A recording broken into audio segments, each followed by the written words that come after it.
हमारे भाभी है नीरू शांति भगत, वो भी सूखे पेड़ है और सूखे पेड़ में पानी डालने से फल नहीं देगा। हमारे नौजवान प्रत्याशी किशोर उरांव है, उनको डालिए, वो बढ़िया फल देगा। पर आप कैसे इस पर सेंध लगा पाएंगे, क्योंकि काफ़ी ताकतवर उम्मीदवार है हर एक क्षेत्र से देखा जाए तो। और एक श्लोक से मैं स्टार्ट करना चाहता हूँ बात, जो भरा नहीं भावों से, जिसमें स्वदेश का प्यार नहीं, वो हृदय नहीं पत्थर है, जिसमें स्वदेश का प्यार नहीं। ठीक।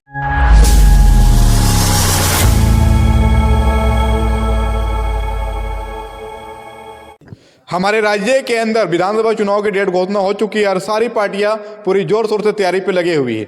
झारखंड लोकतांत्रिक क्रांतिकारी पार्टी द्वारा किशोर उरांव जी को प्रत्याशी बनाया गया है लोहरदगा विधानसभा से। पर जानने का प्रयास करेंगे कि इस बार झारखंड में किस मुद्दों को लेकर चुनाव लड़ेंगे। और सर, आपका हमारे चैनल में स्वागत है। धन्यवाद आपको।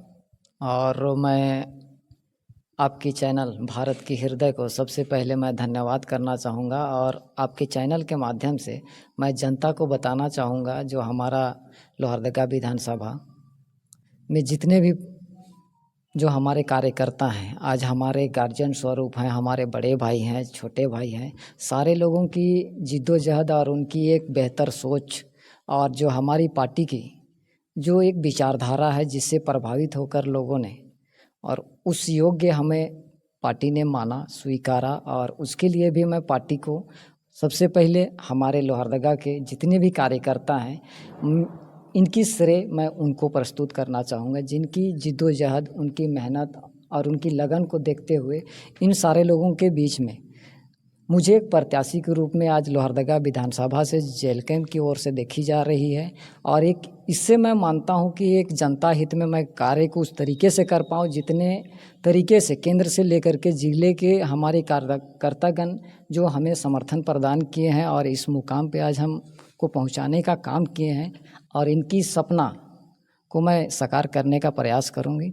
मुद्दा क्या होगा लोहरदगा विधानसभा में, क्योंकि दक्षिणी उत्तरी छोटा नागपुर पे स्थानीय नीति की बात होती है, नियोजन नीति की बात होती है, 1932 खतियान की बात होती है, पर लोहरदगा विधानसभा पे एक अलग तरह का समीकरण यहाँ चलता है।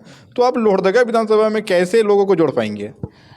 सबसे पहला मेरा मुद्दा तो यही होगा, यहाँ अज्ञानता सबसे बड़ी चीज़ है। तो अज्ञानता के पीछे रीजन क्या है, तो मेरा सबसे पहला मुद्दा यही होगा कि लोहरदगा के हर एक क्षेत्र में, सुदूरवर्ती से लेकर के शहरी क्षेत्र में, जो शिक्षा की जो कमियां हैं, जो सरकारी एक से एक सरकारी विद्यालय हैं, और जो शिक्षा की गुणवत्ता में कहीं ना कहीं त्रुटि पाया जाता है, कहीं टीचर्स की कमी है तो बच्चों की कमी है।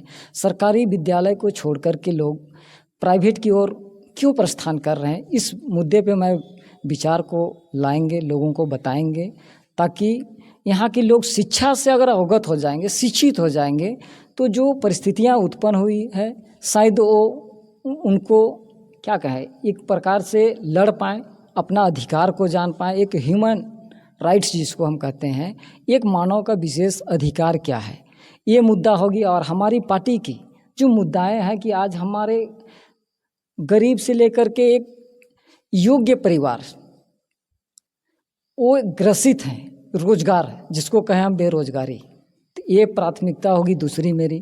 और जो जल जंगल ज़मीन की जो बात हमारी पार्टी करती है, ये हमारी विशेष मुद्दाएं हैं।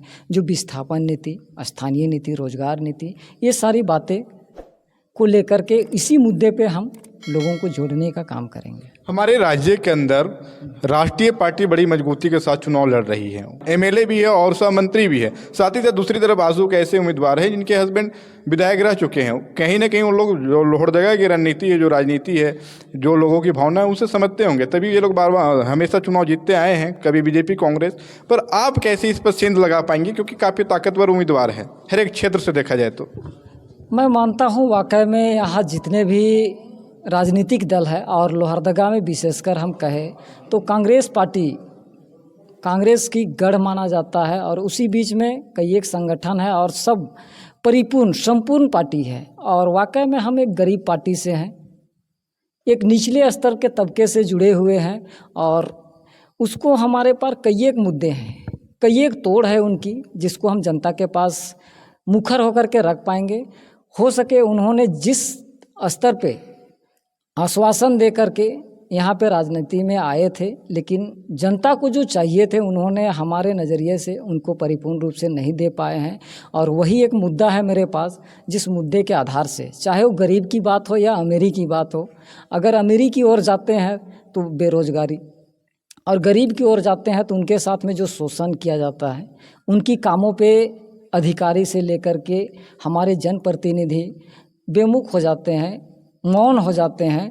तो ऐसे मुद्दे हैं, कई एक ऐसे मुद्दे हैं जिस मुद्दे को हम धरातल पर उतार के जनता के बीच में आएंगे और सत्ता में हम काबिज होंगे हमारे टीम के साथ में।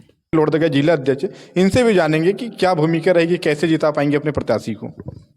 सर, कैसे जिता पाएंगे? आपका चैनल भारत का हृदय, मैं आपको धन्यवाद देता हूं जो आज आप यहाँ आए।